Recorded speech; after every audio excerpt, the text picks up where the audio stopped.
There's a certain moment that sneaks up on people somewhere in their early 70s. It's quiet. There's no party, no card in the mail, no gold watch. You're standing in the kitchen, maybe early morning, coffee-esque gone lukewarm, and you're staring at a letter you almost tossed in the recycling, or an email you meant to come back to, and suddenly it hits you, oh, this is real now. Work has already faded into the rearview mirror, or it's fading fast. The calendar feels heavier than it used to. Time moves differently, slower in the mornings, faster in the years, and money, the thing you spent decades building, worrying about, saving, starts asking something of you in return. Not urgently, not angrily, just officially.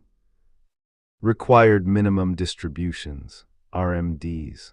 A phrase that sounds like it was invented in a beige office by someone who's never waited on hold with Medicare or tried to log into an old brokerage account with a password they set in 2004.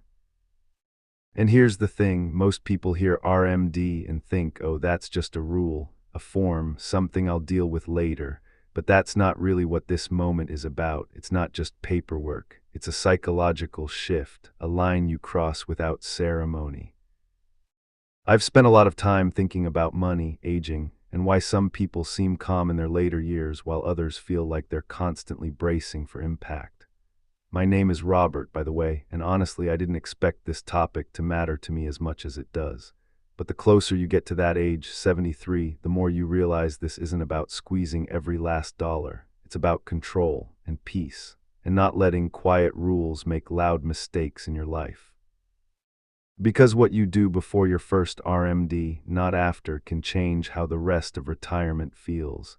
The taxes you pay, the stress you carry, the flexibility you have when life throws you a curveball, which it always does. This isn't a warning, it's not a scare tactic, it's an invitation to think differently, to notice the moment before it passes, to make a few small, thoughtful decisions now that can make the years ahead feel lighter, more intentional, more yours. So let's talk calmly, honestly, no rush. There's a subtle but important emotional shift that happens when RMDs enter the picture. Up until that point, retirement accounts, your IRA, your old 401(k)s, they've lived in the mental category of later, not emergency money, not spending money, just there, growing quietly in the background. You check them sometimes, maybe too often during bad markets, maybe not at all during good ones, but they weren't part of your day-to-day life. Then the government steps in and says, okay, now. And it's not mean about it, it's not dramatic, but it is firm. At 73, the IRS expects you to start taking money out, not because you need it, not because you want it, but because those accounts were funded with tax advantages and eventually taxes come due. I once spoke with a man, early 70s, retired engineer, who told me he felt oddly offended by his first RMD notice. Not angry, just annoyed, like someone knocked on his door uninvited. I wasn't ready, he said. I didn't need the money, I was fine. That reaction is more common than people admit. Here's the practical part. RMDs are calculated based on your account balance at the end of the previous year and a life expectancy factor set by the IRS. It's math, dry, predictable math, but the emotional impact, that's personal. Why this matters before your first RMD is simple. Once distributions start, you lose flexibility. The timing, the amount, those are no longer fully yours to decide. Before 73, you still have room to shape the story. Actionable thought, look at your retirement accounts not as one giant pile, but as future income streams. Ask yourself, when this money starts coming out, where will it actually go? That question alone changes how you plan. Taxes in retirement have a strange reputation.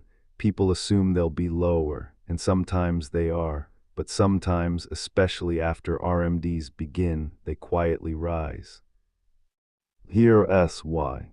Your RMD counts as ordinary income. Stack that on top of Social Security, maybe a pension, maybe some interest or dividends. Suddenly, you're in a higher tax bracket than you expected. I've seen people do everything right, save diligently, live modestly, and still get blindsided by this. One woman told me she felt like she was being punished for being responsible. That's not true, of course, but feelings don't always care about logic. Before your first RMD, you have a powerful window, years where you can intentionally manage your taxable income. This is where ideas like partial Roth conversions come into play. And don't worry, this isn't going to turn into a technical lecture.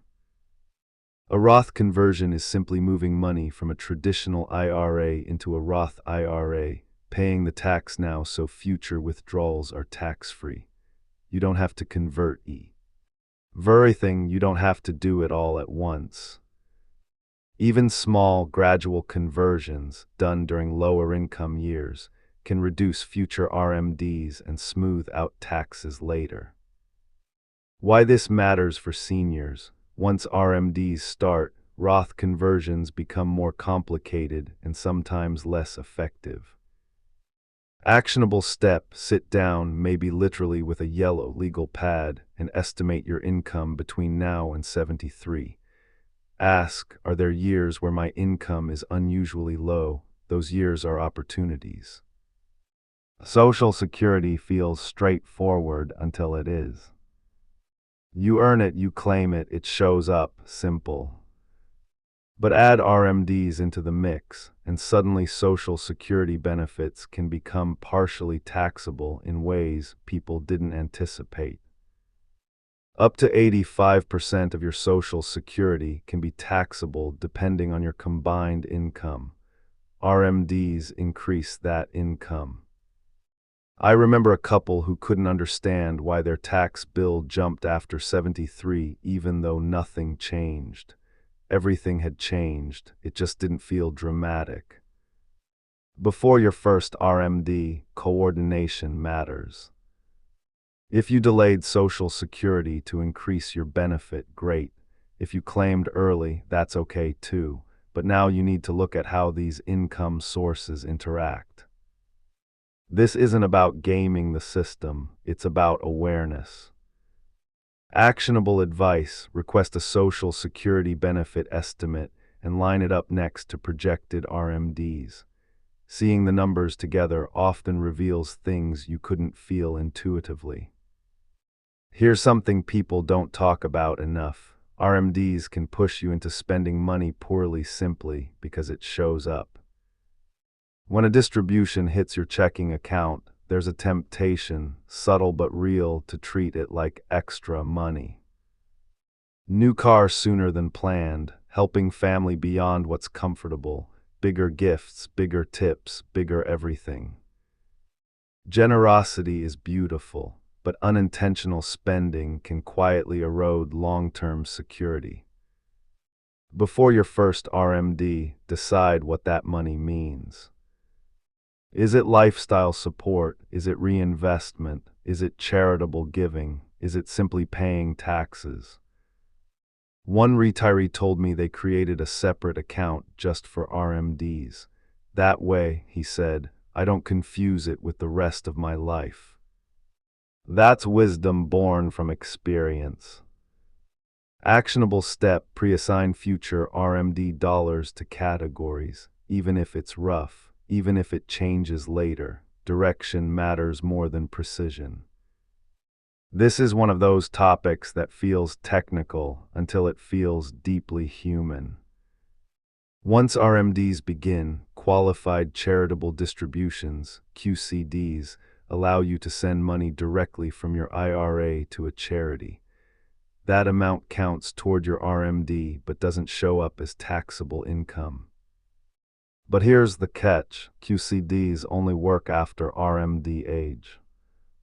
So what should you do before 73? Think about your values, your causes, the places you already give from your checking account. By planning ahead, you can align future RMDs with generosity, intentionally, not reactively.